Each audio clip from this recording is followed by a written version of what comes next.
Расскажите про свои костюмы. Так ученики 12-й школы встретили праздник Пурим. Они нарядились в костюмы любимых персонажей. Здесь пираты, принцессы, феи и герои сказок. Говорят, что этот праздник самый веселый в году. Пурим в переводе «жребий». Именно с ним связана одна из самых трагичных страниц истории еврейского народа. В 568 году до нашей эры Иерусалим находился под властью персов. Империей правил царь Артаксеркс. Его визирь Аман с помощью интриг подговорил царя истребить весь народ. Чтобы выбрать день исполнения ужасного замысла, кинул жребий. Он выпал на 12-й месяц еврейского календаря. История праздника описана в свитке, который называется «Мегилат Эстер».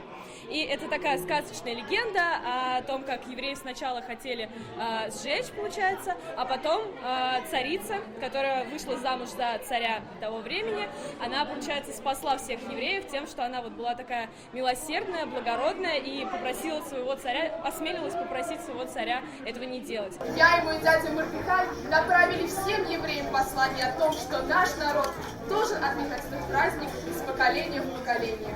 Ученики подготовили сценки, которые называются «Пурим-шпиль». Так старшеклассники рассказывают младшим историю и отмечают важность этого дня. В Татарстане очень много разных национальностей, помимо татар и русских. И, конечно же, всем хочется чувствовать себя как дома. Это праздник спасения миллиона людей, которые относятся к моей национальности.